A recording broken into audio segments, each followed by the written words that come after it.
Savais-tu qu'il existe maintenant du maquillage qui reste permanent dans le visage? Ça veut dire que les personnes payent pour avoir du maquillage qui va rester pour toujours dans leur visage et comme ça, ils changeront jamais, ils n'auront pas à se maquiller le matin. Hey, c'est-tu pas beau, la technologie?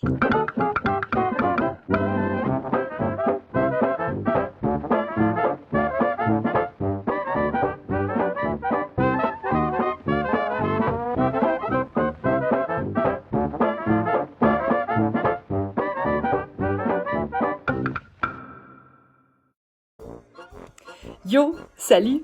Aujourd'hui, on va parler encore une fois de la classe de mots invariables et on va parler particulièrement des conjonctions. La conjonction sert à relier deux mots, deux groupes de mots ou encore deux phrases entre elles. Elle va aussi indiquer les diverses relations qu'elle peut avoir entre les unités qu'elle relie. Il existe donc deux types de conjonctions. Il y a les conjonctions de coordination et les conjonctions de subordination.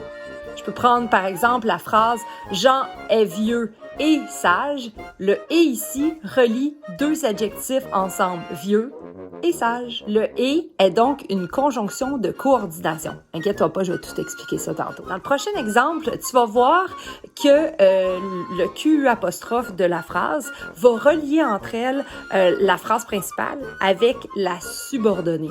T'inquiète pas, ça aussi je vais te l'expliquer. Voici la phrase « Mon frère a dit qu'il avait mal au ventre ». Alors le QU apostrophe ici vient relier « Mon frère a dit » qui est la phrase principale avec « qu'il avait mal au ventre ».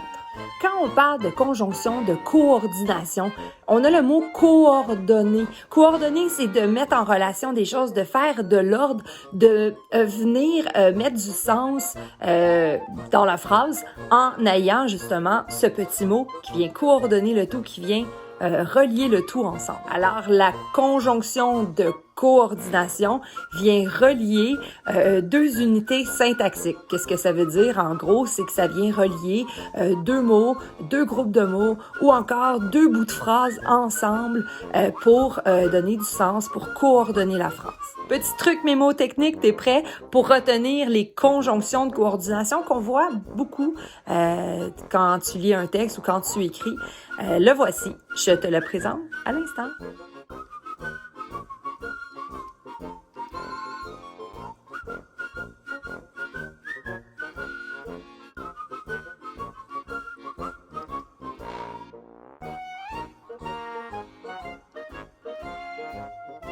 Chacune de ces conjonctions ont vraiment un sens particulier selon la phrase dans laquelle elle se retrouve. Donc, ça va être intéressant que tu fasses cette recherche-là pour savoir, c'est quoi la relation qui est reliée justement à cette conjonction. Maintenant, la conjonction de subordination. Subordination est la suivante. La conjonction de subordination va relier des phrases entre elles en les enchâssant l'une dans l'autre. Donc, il va y avoir il y a une dépendance entre les deux. Il y en a une qui va être enchâssée et l'autre qui sera enchâssant. Enchâssé, en gros, ce que ça veut dire, c'est que ça va être inséré, ça va être inclus. Donc, il y a une phrase qui va être inclue dans une autre. Quand on parle de subordination, c'est qu'on va mettre quelqu'un dépendant de quelqu'un d'autre. Ça, c'est dans le cas de personnes, par exemple, avec les militaires. Dans une phrase, c'est qu'il y a une phrase qui va être dépendante d'une autre. Voici donc quelques conjonctions de subordination que tu vas pouvoir garder dans ta banque et les retrouver quand tu écris tes textes.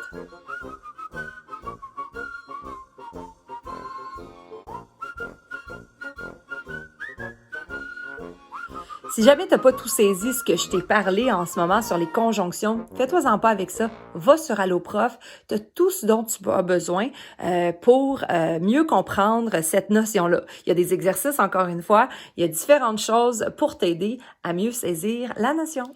Fait que si jamais tu te fais faire un maquillage permanent, assure-toi au moins que c'est une personne qui sait faire la job, parce que sinon, ça reste pour toujours. Moi!